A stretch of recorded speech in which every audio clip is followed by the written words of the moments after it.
verdad es que hoy en día si no mides, si no aportas datos, parece casi como que no existes. Entonces nosotras empezamos también a aportar algunos datos. Como decir que más de 16.000 personas han pasado por esta sala del Instituto Cervantes, o los más de 50 podcasts que llevamos con Radio Exterior de España con un programa propio a través de Punto de Enlace, o el casi 1 millón de visualizaciones de los vídeos en YouTube, o por qué no decirlos también contribuyendo a la lectura a través de nuestra colección Semblanzas, que llevamos 2 volúmenes, y bueno, para una organización pequeña como es la nuestra, pues ya llevamos más de 1.400 libros vendidos, de lo cual pues estamos contentas y orgullosas. Pero en fin, todo esto lo que hace es que nos ayuda a perseguir nuestra misión, esa misión que en realidad es romper esas cadenas invisibles que la sociedad, bueno, pues ha ido forjando y de esa manera invisibilizando a muchas mujeres.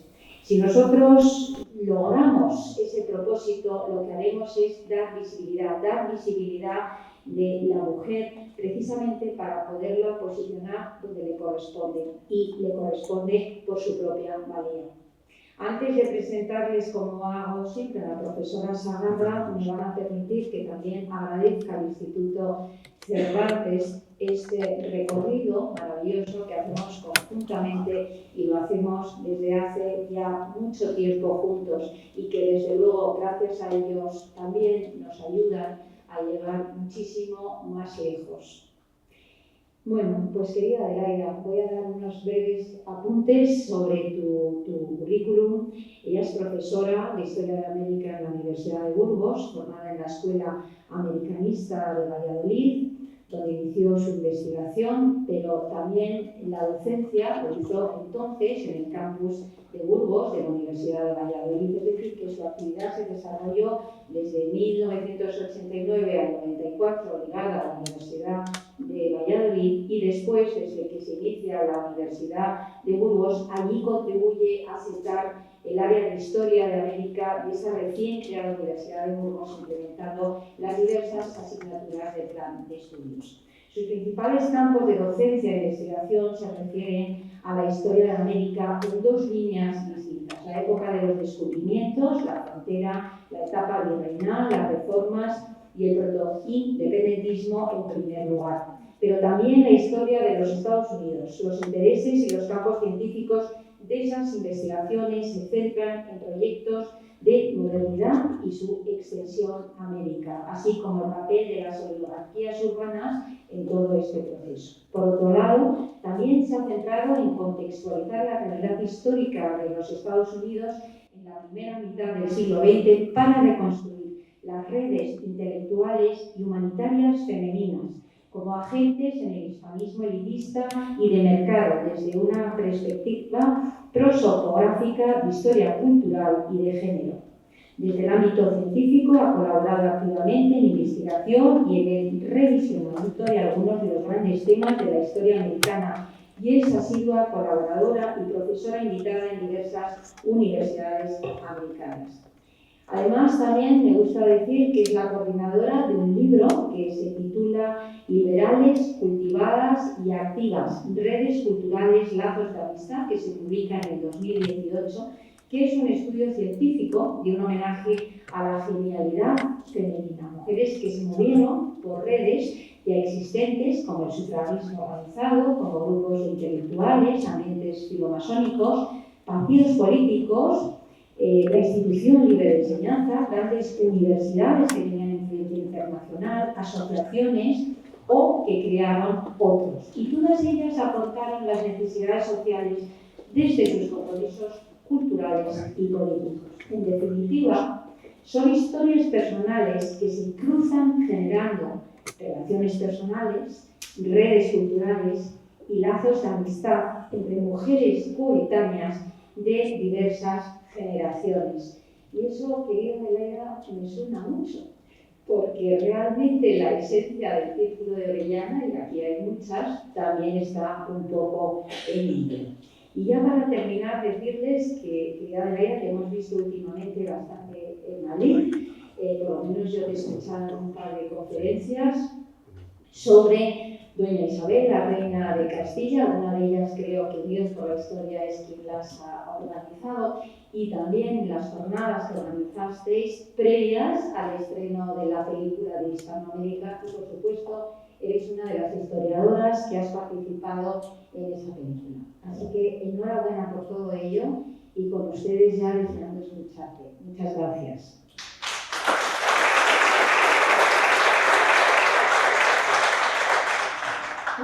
Buenas tardes y muchísimas gracias por venir. También, por supuesto, quiero dar las gracias a Leticia y a las Orellanas. Permitidme que os llame así, como le he escuchado a ella referirse a vosotras, por esta posibilidad de estar aquí compartiendo una historia que es impresionante y por eso es muy curioso que sea desconocida. Pero esta tarde no vais a conocer solo a una española desconocida como Carolina Marcial Dorado, sino a otra que soy yo. Yo también soy una desconocida y por eso quería empezar contándoos cómo ella y yo nos conocimos. Por supuesto no fue en el tiempo, pero los historiadores nos conocemos con nuestros personajes investigados a través de la documentación. Entre otras cosas, ellos son casi todos musicólogos, ahora sí, músicos, y estaban interesados en estudiar cómo, de manera bastante interesante y poco conocida también, la música popular española empieza a circular por los Estados Unidos, en concreto en la costa este. De manera que en los estudios y estancias que los miembros del equipo de investigación vamos realizando, lo que solemos hacer es recopilar fuentes documentales para todo el resto del equipo. Digo esto porque yo en realidad no me dedico a la musicología, sino que me dedico a la historia. En 1915, en la zona más depauperada de Manhattan, las hermanas Levison, a las que tienen en pantalla, Irene y Alicia, que eran hijas de Leonard Levison, uno de los Robert Barons o capitanes de la industria o barones ladrones, los grandes capitalistas que crearon los grandes monopolios y que más o menos estructuraron el sistema de la economía nacional en los Estados Unidos, son conscientes de que tienen una gran fortuna y no han tenido que trabajar para ello. Y deciden, de alguna forma, dar una salida social a ese patrimonio a través de la transformación por la cultura. Van a iniciar un lugar llamado Neighborhood Playhouse, que a día de hoy es una escuela de teatro o de actores reconocida internacionalmente, por la que ha pasado mucha gente, la que hemos visto en la cartelera o en las plataformas. Y son mujeres que entienden que la cultura se tiene que expresar en toda su riqueza. No se trata de bajar la cultura al nivel del común, sino todo lo contrario. Ayudando al común a llegar a ese nivel cultural, pues entonces se eleva de alguna manera pues todas las capacidades y competencias que luego esas personas que van por la escuela van a poder poner como un valor en su futuro trabajo, etc. Como eran buenas amigas de Kurt Schindler, del que luego les hablaré, y no nos estamos yendo de Carolina Marcial Dorado, no se preocupen, pues entonces la música española llegó a las hermanas Levison. Allí se cantaba en vasco, se cantaba en gallego. Para ellas el folclore español no es Andalucía, no son pues las mujeres bailando flamenco, los toreros o la guitarra, que también, pero tienen una idea como muy profunda de la diversidad y la riqueza cultural de España. En 1935 deciden hacer algo especialmente bonito, fuerte o rico para celebrar los 20 años. En esos 20 años, fundamentalmente, lo que enseñaban a los niños y a los jóvenes que iban por allí eran canciones de distintos pueblos, de Europa, de Asia, de África, para mostrar cómo todos los pueblos cantan cuando siegan, todos los pueblos cantan cuando nace un niño, todos los pueblos cantan en las bodas, en los funerales. Y con esto quieren poner de relieve que en el fondo tenemos mucho más de común que de diferente. Para ellas esto era una vía al pacifismo. Piensen que estamos en 1935 y va a empezar la década más sangrienta de la historia, 1935-1945, por desgracia de momento, ¿no? Entonces deciden hacer una representación de bodas de sangre, algo nada fácil, y va a ser en inglés. La traducción de García Lorca la va a hacer Pepe Beisbarger, un amigo checo, judío, que está metido en este círculo de hombres y mujeres de la sociedad mundo, que van a los eventos allí donde son, que forman parte de sociedades, que publican cosas, dan conferencias y que forman ese primer hispanismo neoyorquino, podríamos decir. Si ven ahí, tienen las fechas en que se representó, según el archivo de Broadway, entre el 11 de febrero y el 1 de marzo de 1935. José Luis, vamos ganando por muchísima diferencia. Muy bien. A Carolina Marcial Dorado, que era profesora de español en Barnard, la invitaron a la representación. Y por eso ella, unos días después, en agradecimiento, escribió una carta a Irene Levison. Una cosa genial que tienen los estadounidenses es que tienen la buena costumbre de legar sus documentos, sus papeles, etcétera, archivos a universidades. De manera que se conoce el legado de Irene Levison y también el de Kurt Schindler en la Biblioteca Pública de Nueva York. Cuando Matilde Olarte trae todo este material, nos pide a las historiadoras del equipo que nos paremos a investigar en todas las mujeres que salen ahí. Y encontramos la carta de Carolina. A partir de ahí empieza nuestra historia.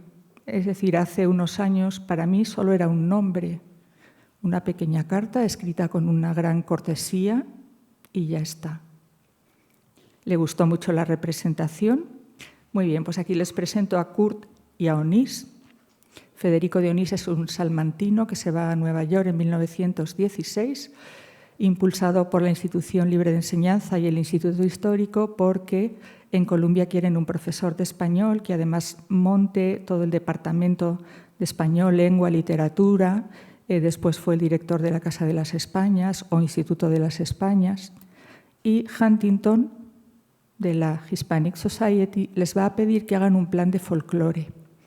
Kurt Schindler estuvo 3 años investigando en España, pero no fue a Andalucía, fue a Canarias, fue al País Vasco, fue a Galicia, fue a Castilla, con una grabadora como una lavadora encima de una mula, y entonces él llegaba a los pueblos y solo el acontecimiento de ver un tipo extraño, pajuerano por supuesto, forastero, y que además llevaba una especie de lavadora en una mula, pues era suficiente para que le surgieran los informantes, le cantaran las canciones, le explicaran las cosas. La cuestión es que ellos van a centrar un poco, Kurt Schindler muere enseguida, en 1935, pero Federico de Onís durante muchos años va a ser como el factotum del hispanismo elitista desde Columbia.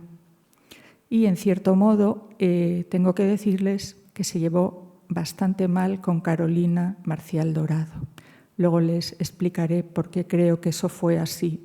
En cierto modo él se constituye como en el árbitro, los que sí o los que no. Y además en una carta que escribe en 1918 quizá, le promete a Huntington que va a romper absolutamente con la colonia española y que se va a dedicar solo a los temas absolutamente intelectuales, de publicaciones, etc.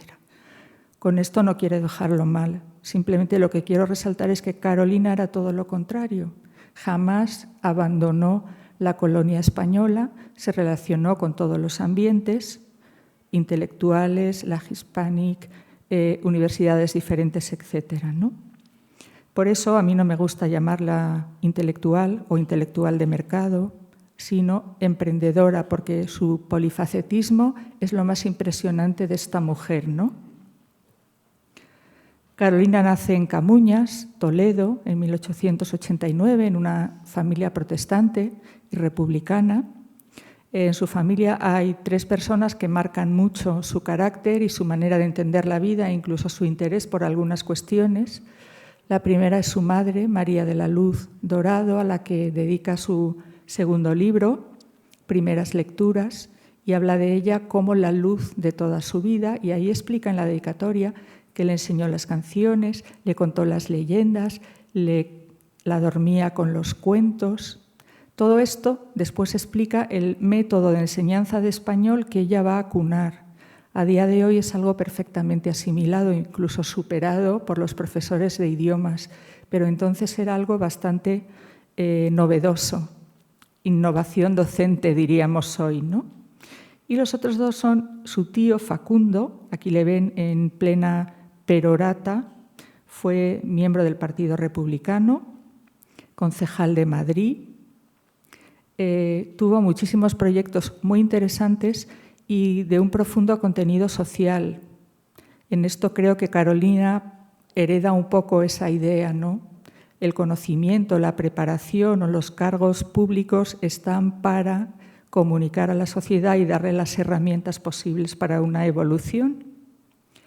E hizo pues, muchos proyectos para el ayuntamiento, un plan para escolarizar a 3.071 niños que nunca se pudo llevar a cabo.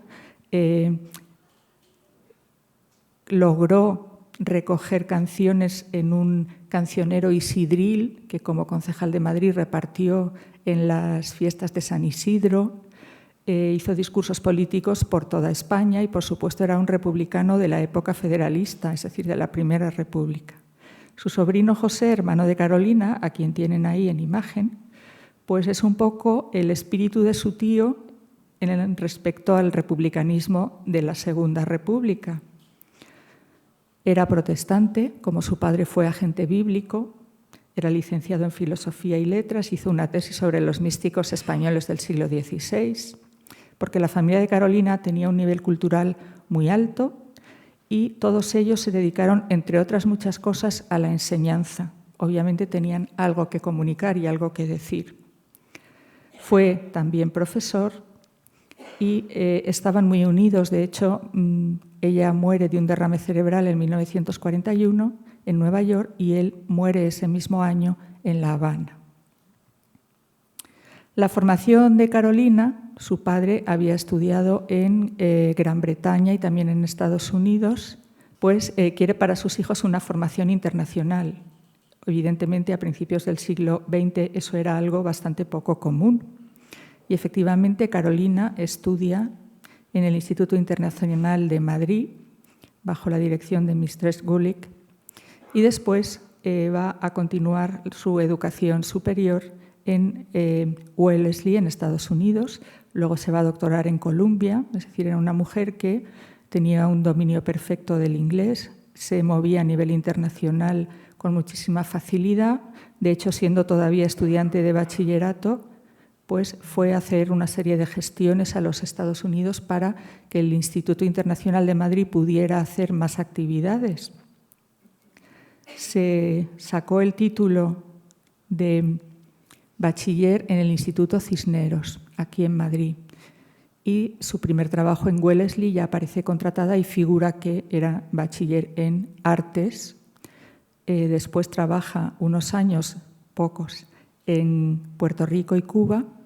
Después vuelve al continente y acaba trabajando la mayor parte de su vida, unos 20-21 años, en Barnard College. Allí desarrolla pues, no solo el departamento, sino el club de hispanas y organiza muchísimas sesiones, tertulias, entrevistas, debates, en los que no solo indudablemente se plantean temas españoles, sino también temas en español, de literatura, de ciencia, de cultura, etcétera, ¿no? Aparte de todo esto, una vez que está en los Estados Unidos, y aquí tenemos una de sus facetas más prácticas o empresariales, fue nombrada directora de publicaciones de la Gin & Co., un editorial que llevaba funcionando un tiempo y que había sido creado por un protestante como ella, Edwin Jean, que a través de los libros de estudio, los manuales, etcétera, pues quería, digamos, una formación en principios para los estudiantes. Esto le llevará, como vamos a ver después, hasta las Islas Filipinas. Barnard va a ser su casa, como les decía, durante muchos años. Aquí su esfuerzo va a ser atraer a los españoles de la Edad de Plata, después a los exiliados que van viniendo, muchos profesores españoles y españolas que ya estaban en los Estados Unidos. Se trata de establecer sinergias, compartir temas, debatir y que también los estudiantes, dentro de lo que es el entendimiento educativo superior en el mundo anglosajón, puedan participar en esos debates. Sin embargo, es muy difícil precisar hasta qué punto Carolina tenía un pensamiento propio. No es porque no lo tuviera, sino porque las fuentes que tenemos sobre ella son relativamente escasas. Pilar Piñón, que lamentablemente no ha podido venir hoy, pues en su tesis doctoral ha estudiado una parte de su estancia en los Estados Unidos, precisamente desde las publicaciones de los boletines de distintos colleges, y ahí pues se ve un poco esta inquietud que, teniéndola ya, digamos, en España, reconduce a través de los recursos y actividades acostumbradas en los Estados Unidos. Por entonces viaja a Estados Unidos lo que realmente podemos llamar un intelectual de mercado, que fue Vicente Blasco Ibáñez. Ella lo conocía por relaciones familiares.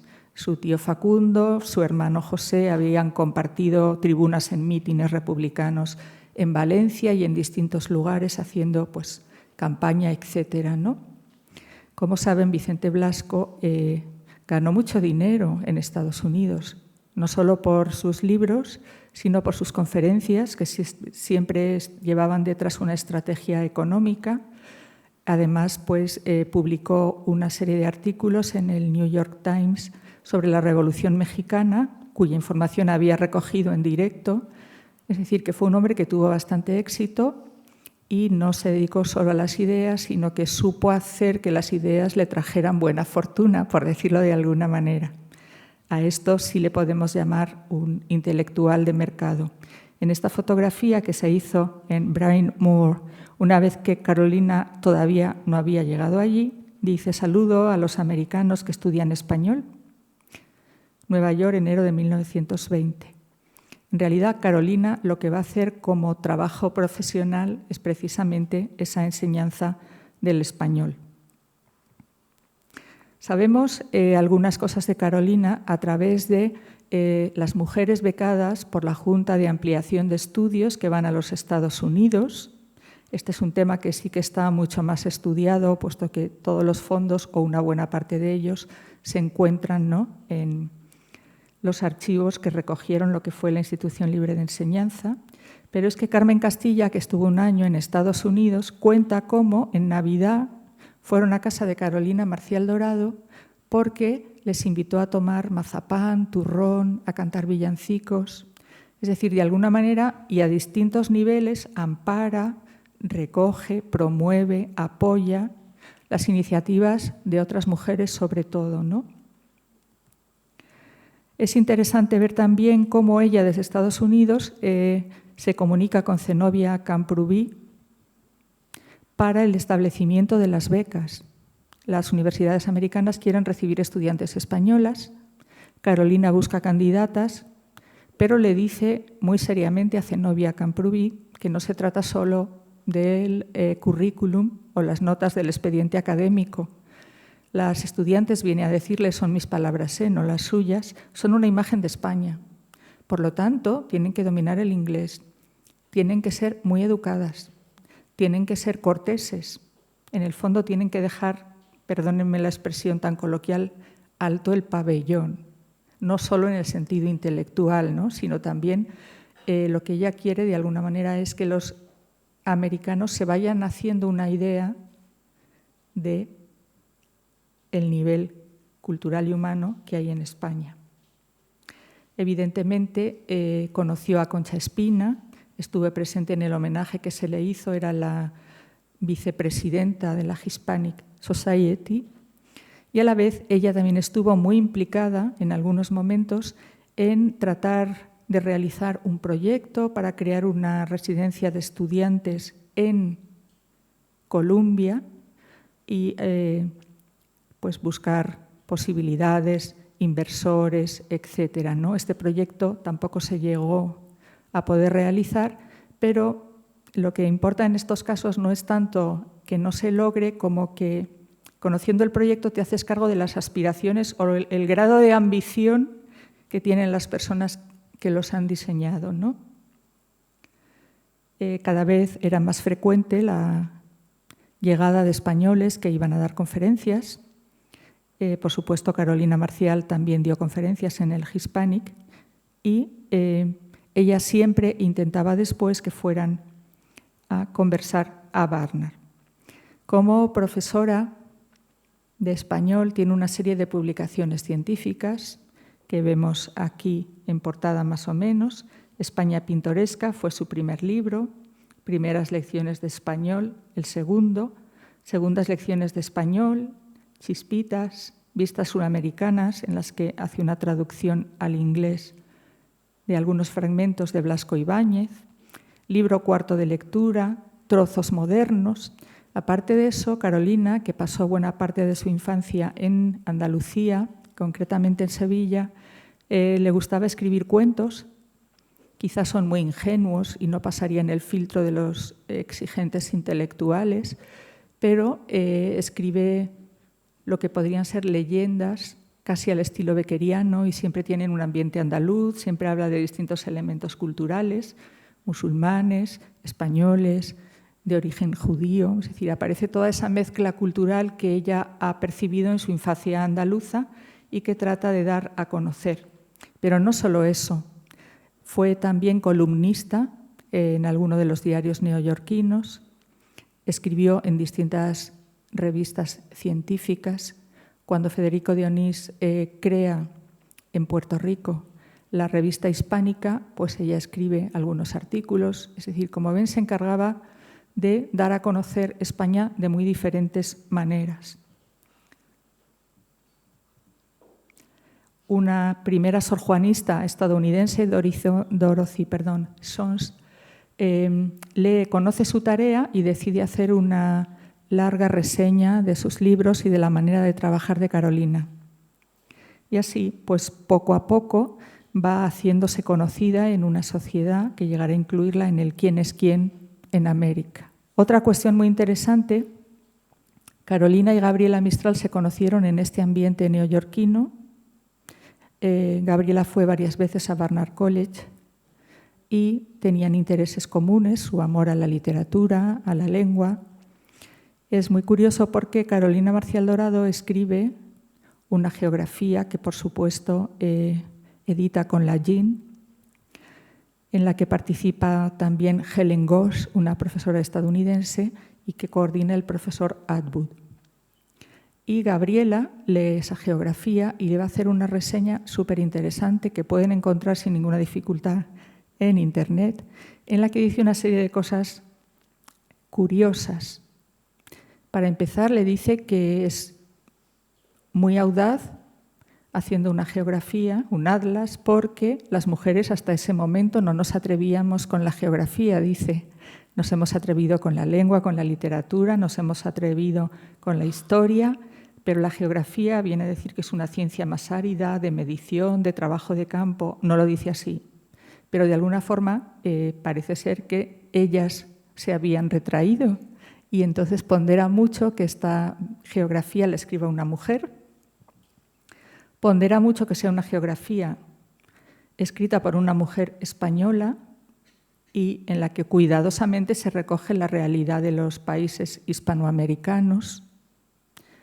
No quiero, dice Gabriela, que me hagan la geografía pues, los extranjeros, no menciona cuáles, pero obviamente se refiere probablemente a los estadounidenses y luego habla de los escandinavos. Ella quiere una una geografía con conocimiento de causa, de sociedad, de personas. Y para eso pues está vamos a decir así, Carolina.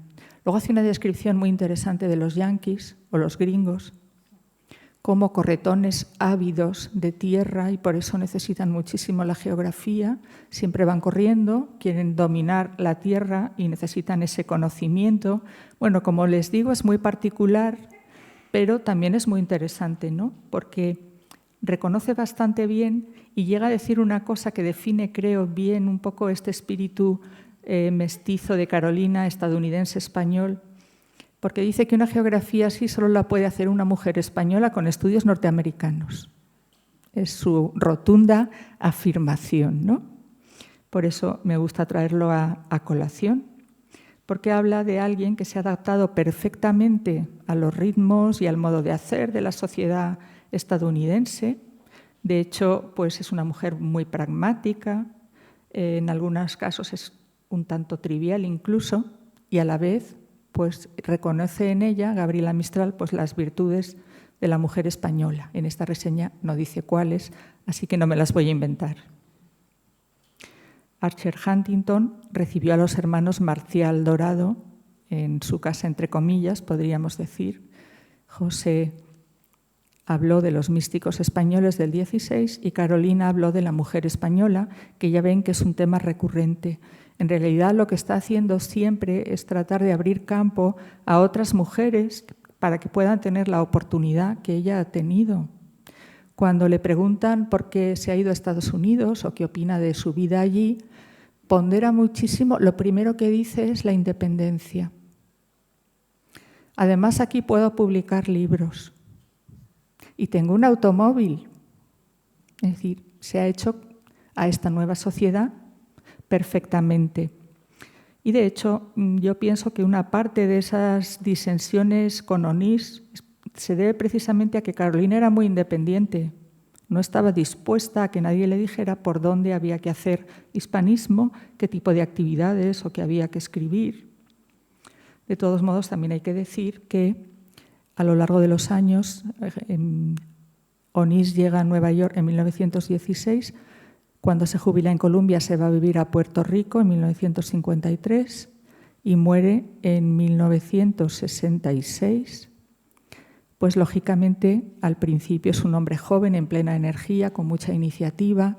Al final, por lo que he podido leer en el epistolario de Pedro Salinas y Jorge Guillén, ellos llegan a decir que se ha convertido en una caricatura de sí mismo. Y dentro de esa caricatura cada vez se ha hecho más seleccionador, podríamos decir de alguna forma. Claro, Carolina no pasa por ahí. Y además, como les decía, él cada vez se focaliza más en la élite intelectual y ella nunca renunció a ningún ambiente. Nada le parecía perder el tiempo. Y en realidad lo que yo encontré en servicio de mi grupo de investigación, que como les he dicho es de musicólogos, en sus libros, pues es lo que yo llamo el cancionero disperso. Ella enseña español a través de las canciones. Esas canciones en los libros tienen partitura. Entiendo que su idea era que esas canciones en casa de los estudiantes se pudieran tocar al piano, a la guitarra, y por eso alguna vez me he planteado si sería posible comprobar que esto se hizo. Evidentemente es súper difícil, es buscar una aguja en un pajar. Cuestión interesante, como ven, en España Pintoresca hay 4 y otras 5 canciones. En primeras lecciones están todas las de la columna de la derecha, no voy a contar porque nunca me salen las cuentas y me equivoco siempre con los números. Entonces es muy divertida su percepción porque, por ejemplo, a la Marcha Real le pone una letra que habla de la España pintoresca, del Cid, de los grandes pintores, es decir, en este sentido es un poco trivial. No pretende indudablemente desmerecer la Marcha de Granaderos o el himno nacional de España. Simplemente entiende que es pegadizo y entonces ayuda a fijar sonidos. Por ejemplo, otra reinterpretación divertida es que Cervantes fue a la guerra, en realidad es Mambrú fue a la guerra. Pero, bueno, claro, Cervantes fue a otra guerra. El duque de Marlborough fue a la guerra de sucesión española, ¿no? También escribió una letra distinta para O Gratísimo o Santísimo, que es una canción litúrgica, y entonces le pone una letra que habla de las vacaciones escolares. Evidentemente no quiere desmerecer ni faltar al respeto a la liturgia, simplemente que ella une lo pegadizo, lo común, lo que es fácil de cantar, con una serie de palabras, y pues ahí está, ¿no? Enseñando español a través de todas estas canciones. Por supuesto, hay mucho más. Acertijos, trozos de grandes escritores, no todo es, digamos, pues tan superficial. Luego en sus libros inventa un sistema interesante y divertido, innovación docente, insisto, diríamos hoy, y es que de vez en cuando aparece la carta de una estudiante inventada por ella, que se llama Elizabeth, que pregunta a los estudiantes una serie de cosas a los que ellos tienen que responder en español. Pues cualquiera que haya estudiado en un colegio inglés o francés, pues sabe de qué va esto, ¿no? Pero en ese momento, insisto, era una mujer muy rompedora. Otra cuestión interesante es que como representante de la Jean & Co., que era una editorial que pretendía vender muchos libros de texto, se vio envuelta en el proyecto de anglosajonización de las Islas Filipinas. Hubo 2 misiones a Filipinas, una en 1913, impulsada por el presidente Thomas Woodrow Wilson, que se la encargó a un amigo suyo, John Henry Ford, y él fue a Filipinas, vio lo que había y a su regreso le dijo que cómo pretendía civilizar a gente en un lugar al que habían llegado los europeos mucho antes que a los Estados Unidos. Pero luego llegó Warren Harding, del Partido Republicano, y entonces organizó una nueva expedición para imponer progresivamente, pero sin ningún tipo de duda, el inglés como lengua oficial. Intentó también anglosajonizar la cultura filipina y comprobar la situación política de las islas. Por otro lado, el Departamento de Guerra encarga a Carolina que vaya a Filipinas para vender libros, porque evidentemente cualquier cambio mental empieza en la escuela o cultural. Y ella va, como parte de esta expedición, Forbes Wood, a ver qué está pasando en las islas Filipinas. Y lo que está pasando allí pues es algo muy curioso.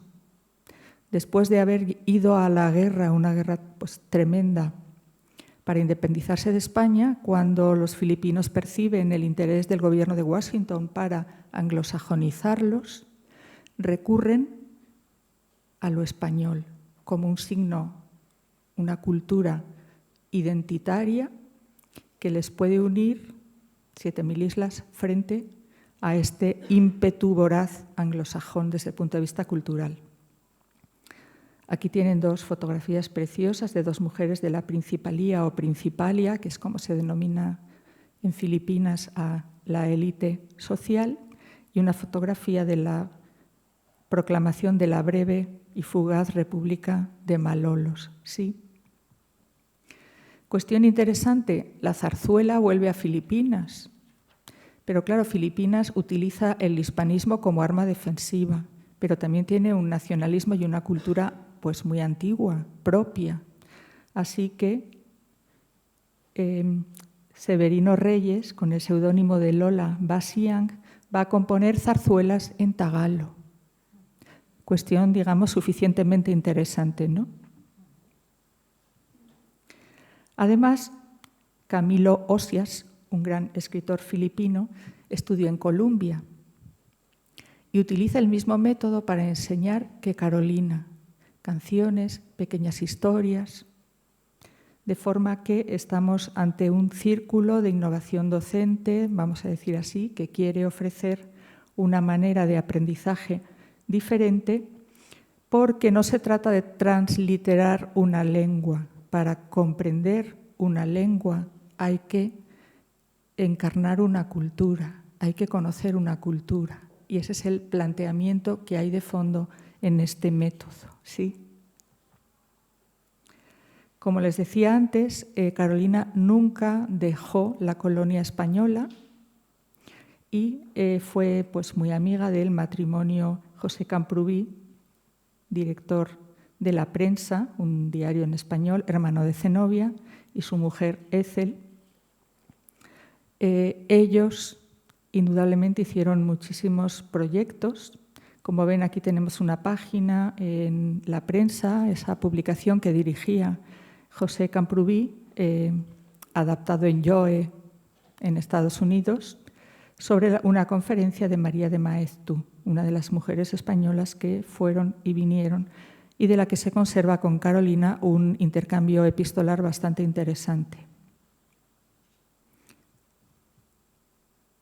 Noticias de otras españolas. La señorita de Oñate pues, está en Midlebury. Aquí vemos una fotografía suya y un libro muy curioso y muy divertido que se llama Doña Gramática, en el que participó Pedro Salinas con su ingenio habitual, en el que se estudia la gramática española a través de personajes. Uno es el subjuntivo y así sucesivamente, ¿no? Entonces es francamente divertido. Tiene algunas piezas musicales elegidas por ella y de esta forma esos vínculos superatlánticos pues, se consolidan. Digo esto porque, como ustedes saben, a principios del 20, entre el Reino Unido y los Estados Unidos surge una corriente cultural llamada atlantismo que pretende poner de manifiesto que el Atlántico es un espacio de comunicación y no es un obstáculo de separación.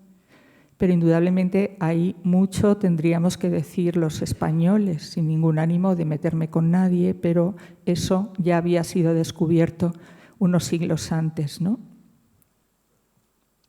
Y aquí tenemos una de las grandes facetas de Carolina, la ITT, la Internacional de Telégrafos y Teléfono, de los hermanos Ben. Quizá el genio era Sóstenes. Quieren vender teléfonos y para ello se les ocurre pues, una idea genial, muy empresarial. No sé cómo vamos de tiempo. ¿Bien? Bien. Para vender teléfonos hay que hacer y crear relaciones personales. Para eso tenemos que impulsar el turismo. Porque si la gente viaja a otros países, si la gente va a Europa, hará amigos y querrá seguirse comunicando con ellos. El telégrafo es pues, esquelético. Las conversaciones telefónicas no lo son. Entonces van a fundar en Nueva York el Buró de Información sobre España y le van a pedir a Carolina que lo dirija. En el buró hay una biblioteca de literatura española, todo tipo de pues, prensa periódica, revistas culturales, y luego ella empieza a escribir folletos para impulsar el turismo. Tiene cosas muy interesantes, ¿no?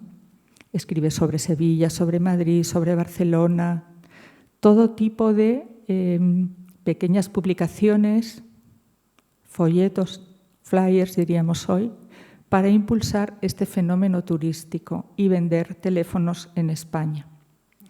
De estos folletos se divulgaron porque en algún momento pues, llegó una queja a Carolina Marcial Dorado porque el Correo Palentino le recuerda que en la tierra de Campos no solo hay ganado, también hay agricultura, artesanía y románico. Pero bueno, con esto no quiero denostar lo quizá superficial que pudo ser ese mapa que ella creó sobre la tierra de Campos, sino que realmente si ese folleto no hubiera llegado hasta Palencia, luego algún turista lo llevó, pues no habría ocurrido esto. Y otra de las maneras que tuvieron, una estrategia empresarial interesante, fue invitar a una conferencia gratis, telefónica quiero decir, a personajes ilustres. Beatriz de Sajonia-Coburgo y Alfonso de Orleans llamaron desde la sede de la ITT al Palacio Real y estuvieron conversando un rato con el rey Alfonso XIII y la reina Cristina. Otra de los intentos polifacéticos de Carolina fue el cine.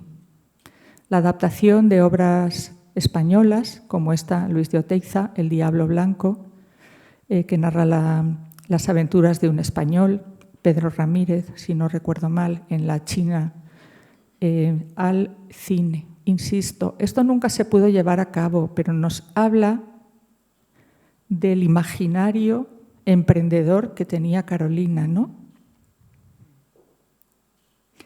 También invitó a Fernando de los Ríos, Gloria Giner, Laura de los Ríos Giner y Fernanda Urruti, su madre. Invitó a él, a Fernando de los Ríos, a llamar a ellas que estaban en España. Y él les escribe una carta diciendo: me han invitado a haceros una llamada telefónica que para cualquier persona costaría $70, que son 400 y pico pesetas, que evidentemente en ese momento pues eran dinero. Otra cosa que hizo fue impulsar el conocimiento del arte español, incluidos dibujantes y caricaturistas, organizando exposiciones en Nueva York, y también organizó una en un navío de la Compañía del Marqués de Comillas, que allá en los puertos donde hacía escala dejaba que los ciudadanos subieran para ver esos dibujos. Aquí tienen en pantalla a Román Bonet, conocido como Bon, que era el representante no sindical, pero sí representante de los dibujantes españoles, al que Miguel de Zárraga, corresponsal de ABC en Nueva York, describe como una sombra paseando por Broadway, un anuncio del fantasma de la ópera, ¿no? Él durante este tiempo vivió en Idlehour, una especie de colonia para artistas vanguardistas, etcétera, financiada por Mistress Thompson. Y pues aquí tenemos algunos dibujos de algunos de los autores que fueron expuestos en estas dos exposiciones. Por ejemplo, Saudaró. También existieron otros como K. Ito, Martínez Anido, etcétera. La exposición fue un éxito de público, pero no se vendió ningún dibujo, porque la idea de precio era muy distinta en Estados Unidos que en España. Si Saudaró pensaba en 5.000, en Estados Unidos, pues quizá con suerte, mucha suerte, le daban 50. ¿Qué hizo Carolina? Regateó con los autores para ver si conseguía que bajaban el precio, y como no lo consiguió, pues les devolvió los dibujos. Dijo, eso sí, que estaba profundamente orgullosa de haber mostrado el arte español a los estadounidenses. Les había llegado al corazón, pero no al billetero. Aquí tenemos a Doris, una bailarina estadounidense de danza española, dentro de lo que Richard Kahn llama la Spanish craze, la locura por España o la cultura española o lo español. Sabemos de varias bailarinas estadounidenses que vinieron a España para formarse como en la danza, digamos, clásica española. Aparte de esto, desde el Buró se ocupa de todo tipo de cuestiones. El rescate del hidroavión Dornier 16, por ejemplo. Es decir, ya son temas que exceden completamente el objetivo inicial de aquella Carolina solo profesora, por decirlo de alguna manera. Y luego, aquí tenemos otra mujer española, Lucrecia Bori, una soprano que saltó a la fama internacional cuando cantó con Enrico Caruso, y vivió prácticamente toda su vida profesional en Nueva York. Y ella, junto a Miguel de Zárraga, al rector Murray Butler de Columbia, intentó ese proyecto de residencia universitaria, la dotación para el edificio, todo lo necesario para las habitaciones, el estudio, los fondos bibliográficos. Era un gran proyecto que una vez más no se pudo llevar a cabo. Y así las cosas, llegamos al momento en que Carolina media con el gobierno español para que la ITT contacte o cree aquí la Telefónica. Hay una estupenda historia de la Telefónica que pueden ver sin ninguna dificultad en Internet, que cuenta muchísimos detalles. Yo aquí solo les voy a contar uno. Cuando llega la República, hubo en el gobierno quienes se plantearon si era oportuno estar en contacto con el capitalismo estadounidense. Por otra parte, los hermanos Ben, cuando vinieron a Madrid, se instalaron en el Rich, dieron todo tipo de manifestaciones que hicieron evidente que disponían de muchísimo dinero. Incluso he leído que llevaban una caja que la gente pensaba que era con pues el oro o los billetes, y en realidad parece ser que llevaban un queso. Es decir, montaron una especie de espectáculo muy bien orquestado. Evidentemente, hubo un momento en el que estuvieron a punto de romper ese contrato con la ITT, y entonces intervino el embajador de Estados Unidos en España, Claude Gernade Bowers, que era un entusiasta de la República, al menos en su primera fase, la de los intelectuales profesores y las reformas, que le explicó a Manuel Azaña que la Telefónica y la ITT eran mucho más beneficiosas para la República que para el capitalismo estadounidense. De forma que Manuel Azaña un día dijo claramente: sobre este asunto no se vuelve a hablar.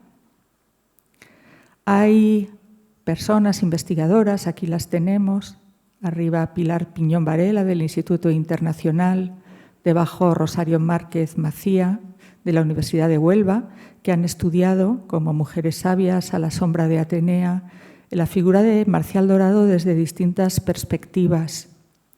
Pilar desde los fondos, como les decía, del Instituto Internacional, y en cambio Rosario aborda el tema dentro de historias de migración.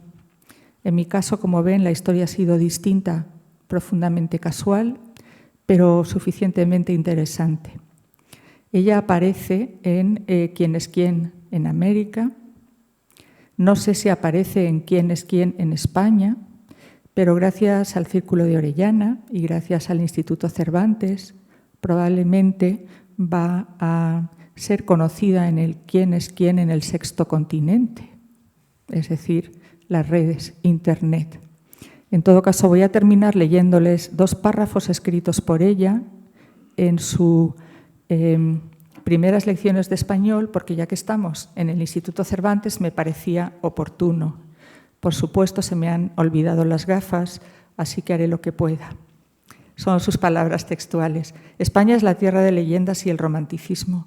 Si paseando por las calles de cualquier ciudad española escuchamos los gritos de los vendedores o el susurro de los viandantes y preguntamos: ¿pero qué lengua es esta, tan melodiosa y tan grave al mismo tiempo?, alguien contestará: este es el español, el idioma de los dioses.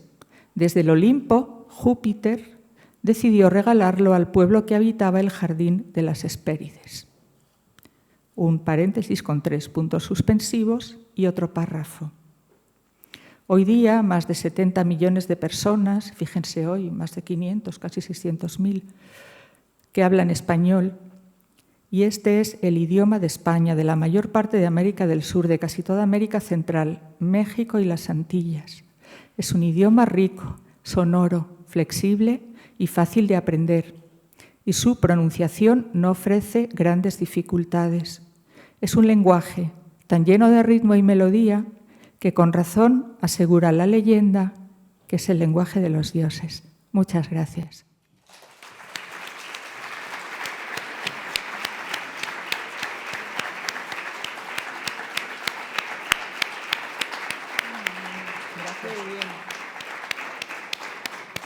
Enhorabuena, Adelaida. Qué magnífico recorrido nos has hecho de una mujer tremendamente polifacética, como tú decías, emprendedora, innovadora, atrevida, generadora de redes, en fin, muchas cosas, muchas cosas. Yo no sé si quieren entre el público hacer alguna pregunta, teniendo aquí a Adelaida, si desean intervenir, alguna reflexión. Si conocían a Carolina. Sí.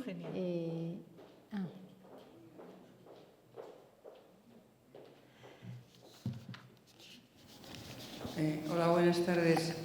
A mí me ha parecido, no tenía ni la menor idea de quién era esta señora, pero verdaderamente me quito el sombrero y sobre todo la manera de comunicar que ha tenido nuestra profesora. Es impresionante, nos ha tenido a todos pendientes, vamos, de cada palabra. Yo lo único que he echado quizá un poco de menos es que, aparte de esa trayectoria profesional brillante, nos contara un poco más el lado humano. Supongo que esta señora se casaría o no, tendría hijos o no. Es decir, pues no sé si le gustaba el chocolate. Parece una cosa un poco cotilla, pero es una cosa que sí que, no sé, termina de perfilar un poco el personaje. María Eugenia y todos, puedo decir que no se casó, no tuvo hijos, no sé si le gustaba el chocolate, la verdad. Y ha dicho que le gustaba la independencia, le gustaba el mazapán, los turrones, le gustaban las tradiciones. Tuvo una gran facilidad para hacer amistades, pero la cuestión es que no tenemos, ya me gustaría a mí, ¿no? Pues, por ejemplo, diarios o cartas más personales. No digo que no existan, pero yo de momento pues no las he encontrado. Pienso que era una mujer idealista, muy familiar. De hecho, su hermana Pepita, que estaba casada con el obispo anglicano de Madrid, se quedó viuda muy joven y tuvo una enfermedad bastante seria, y Carolina siempre le ayudó económicamente desde Estados Unidos. Y su madre, ya mayor, en plena guerra civil, cuando a Carolina le parece que no puede seguir sola, pues viene a buscarla y se la lleva a Estados Unidos. En este sentido, sí era una persona muy familiar. Ya he dicho que realmente con su hermano José, aparte de ser hermana, pues tenía una gran amistad, cosa que no siempre ocurre. Hay veces que uno tiene hermanos que son hermanos, pero quizá no son amigos. Ella sí tenía a sus hermanos por amigos. Por lo que he podido leer respecto a los comentarios que hacen sus alumnas, pienso que sí tenía una preocupación humana por hacerles acogedora. En el caso de estudiantes españolas que pasan una larga temporada en Estados Unidos, su vida allí, y de alguna forma precisamente es a través de que no echen de menos en determinadas fiestas pues dulces o costumbres, es decir, españolizando un poco, hogarizando culturalmente un poco, en ese sentido su estancia. Y personalmente la verdad es que no puedo decir mucho más. Entiendo que tuvo que ser una mujer entusiasta, porque casi muchos de sus proyectos no salieron adelante y sin embargo no dejó de proyectar, que es algo impresionante, creo yo. También hemos visto, ¿no?, que tuvo algún enfrentamiento con, vamos a llamarle, el hispanismo oficial, pero no se doblegó, es decir, tenía carácter y personalidad. Pero yo no he podido acceder a fuentes que nos puedan explicar un poco más esa otra faceta más íntima o más personal. Sí recuerdo haber leído que ella dijo claramente que no era de las que se casaban, pero no explicó por qué. Y Miguel de Zárraga, el corresponsal, en algún momento, y dentro del lenguaje pues ampuloso y quizá chocante de esos años de principios del 20, viene a decir que ella ejerce una especie de sacerdocio cultural de lo español en Estados Unidos, etcétera. Pero no puedo aportarles más datos, ya lo siento. Habrá que buscar y, por favor, María Eugenia, si usted encuentra alguna cosa, no dude en contármelo. Porque es verdad que esos perfiles son muy interesantes, pero a veces están muy ocultos. Gracias. Eso sí, tiene una ficha, un expediente abierto como sospechosa protestante republicana en el archivo de la Memoria Histórica de Salamanca, y, como les dije, pues murió pues como había vivido, ¿no?, deprisa, muy deprisa, haciendo muchas cosas, el día 25 de julio de 1941, día de Santiago, en Nueva York. No sé si hay alguna otra. Sí, Isabel. Aquí hay una intervención. Isabel. Muchas gracias, Adelaida. A vosotros. Algo que me ha parecido muy interesante es que Carolina impulsó muchas publicaciones científicas, no solo culturales o de lengua. Y me pregunto, aparte de la geografía o cartografía, que es un vínculo bastante obvio, ¿qué intersección encuentra entre la hispanidad o España con la ciencia? O sea, ¿cómo casa esos dos conceptos? Yo, cuando me he referido a publicaciones científicas, quería decir obviamente en su campo, en la enseñanza del español, pero aunque pueda parecer difícil de creer, las humanidades, que son ciencias, también tienen unas fuentes, una metodología. Digo esto porque a veces, cuando digo yo soy historiadora y tengo un perfil científico, la historia es una ciencia y la gente a veces se sorprende, ¿no? Porque una ciencia se supone que es de laboratorio, o tiene que ser exacta, o se puede, exige una parte de demostración empírica. Indudablemente la historia es muy difícil que eso pueda ocurrir, sobre todo si trabajas en el siglo XVI. Me he referido a científicas en ese sentido por diferenciarlas de esas otras. Pues a veces hace también publicaciones en revistas cristianas para promover su fe, pues esos leyendas y cuentos que se inventa, que son ya de otro orden, ¿no? Y probablemente tienen una parte de ingenuidad, pero en cambio sus publicaciones sobre la lengua o a veces la literatura sí que se exige un rigor científico. Siento haber sido poco clara en este sentido. Soy estudiante de filosofía, o sea que estoy completamente de acuerdo. Perfecto, pues me Era encanta. por aclarar. Sí, muchas gracias. Claro, no. Causa noble la filosofía. Qué razón tienes, Adelaida. Es verdad, eso lo reclamamos siempre, ¿no? De que la historia también es ciencia e implica una metodología, por supuesto que sí. Bueno, no sé si hay alguna cuestión más. Si no, yo desde luego te quiero dar las gracias una vez más, porque yo creo que hoy has presentado a una persona tremendamente desconocida, y una de las cosas, yo creo que que estamos logrando a través del círculo, es que generamos también una curiosidad para que otras personas sigan investigando y, ¿por qué no?, sigan, pues sí, se adentren en lo que puedan y luego surgen otras acciones derivadas de estas conferencias. Así que yo creo que ella estará encantada desde allí arriba. Seguro que sí. Seguro que sí, y te lo agradezco. A todos ustedes, decirles que les esperamos el 17 de junio. Dedicaremos el encuentro a Francisca Pizarro y están todos, por supuesto, invitados. Será el último ya de esta temporada, antes de septiembre, así que muchísimas gracias por haber asistido. Gracias a todos.